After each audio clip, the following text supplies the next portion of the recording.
जगदीप धनखड़ का इस्तीफा राजनीतिक गलियारों में कई सवाल लेकर आया है। सवाल तूल पकड़ा हुआ है कि अब कौन होंगे अगले उपराष्ट्रपति। एक तरफ उपराष्ट्रपति के रेस में बहुत सारे नामों पर अटकलें तेज हैं, जिनमें आरिफ मोहम्मद खान और राजनाथ सिंह के नाम पर काफी चर्चा है। वहीं दूसरी खबर है कि विधानसभा चुनाव को देखते हुए बिहार के सीएम नीतीश कुमार को उपराष्ट्रपति बनाकर बिहार में बड़ा संदेश देने की फिराक में बीजेपी है। इन सभी अटकलों के बीच सूत्रों के हवाले से एक बड़ी खबर सामने आई है जो बेहद चौंकाने वाली है। बीजेपी पिछले कई सालों से अपने फैसलों से चौंकाती रही है। ऐसे में इस पर भी अनुमान लगाना बेहद मुश्किल है। रिपोर्ट के मुताबिक देश का अगला उपराष्ट्रपति भारतीय जनता पार्टी का ही होगा और सभी सहयोगी दल उसके साथ हैं। हालांकि अभी तक नाम को लेकर कोई खुलासा नहीं हुआ है, यानी कि इसका मतलब साफ है कि नीतीश कुमार और आरिफ मोहम्मद खान उपराष्ट्रपति के रेस में नहीं हैं।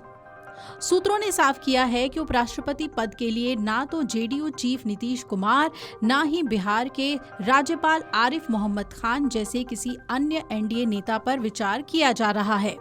अब सवाल ये है कि उपराष्ट्रपति पद के लिए बीजेपी किस तरह के चेहरे पर विचार कर रही है।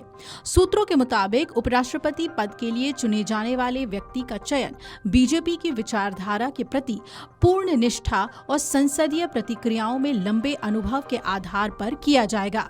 चूंकि ये पद पूरे 5 साल के कार्यकाल के लिए होगा, इसलिए उम्मीदवार के चयन में कई कारकों पर सावधानी पूर्वक विचार किया जा रहा है। एक रिपोर्ट के मुताबिक बीजेपी इस बात को सुनिश्चित करना चाहती है कि उपराष्ट्रपति पद के लिए चुना गया व्यक्ति न केवल पार्टी की विचारधारा को मजबूती से आगे बढ़ाए, बल्कि राज्यसभा की कार्यवाही को कुशलता से संचालित करने में भी सक्षम हो।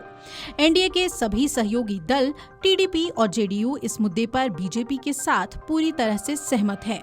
सूत्रों ने बताया है कि एनडीए गठबंधन के भीतर इस बात पर एक राय है कि उपराष्ट्रपति पद के लिए बीजेपी का उम्मीदवार ही चुना जाएगा। अन्य दलों के नेताओं के नाम को लेकर चल रही चर्चाएं पूरी तरह से निराधार हैं। उपराष्ट्रपति उम्मीदवार के चयन पर अंतिम चर्चा प्रधानमंत्री नरेंद्र मोदी के विदेश दौरे से लौटने के बाद होगी।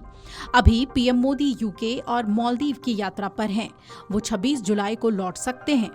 वो जब आएंगे तो बीजेपी के अंदर उपराष्ट्रपति पद के चेहरे को लेकर आखिरी दौर का मंथन शुरू हो जाएगा। इस बीच निर्वाचन आयोग ने पहले ही उपराष्ट्रपति चुनाव की तैयारियां शुरू कर दी हैं। कल यानी बुधवार को उपराष्ट्रपति चुनाव के लिए नोटिफिकेशन जारी किया गया। अभी चुनाव की तारीख नहीं आई है। उपराष्ट्रपति चुनाव की नौबत इसलिए आई क्योंकि बीते दिनों जगदीप धनखड़ ने अचानक इस्तीफा दे दिया। 21 जुलाई को जगदीप धनखड़ ने स्वास्थ्य कारणों से अपने पद से इस्तीफा दिया। उन्होंने राष्ट्रपति द्रौपदी मुर्मू को लिखे पत्र में संविधान के अनुच्छेद 67A के तहत तत्काल प्रभाव से इस्तीफा देने की घोषणा की। इस कदम से सियासी खलबली मच गई। ये कदम मानसून सत्र से पहले ही राज्यसभा की अध्यक्षता के बाद उठाया गया। केंद्रीय गृह मंत्रालय ने गैजेट अधिसूचना जारी की। निर्वाचन आयोग ने अगले उपराष्ट्रपति चुनाव की तैयारियां शुरू कर दी है। Video desk amarujala.com। अगर आप ये वीडियो YouTube पर देख रहे हैं तो हमारे चैनल को सब्सक्राइब कर बेल आइकन दबाएं और Facebook पर देख रहे हैं तो हमारे पेज को लाइक करें।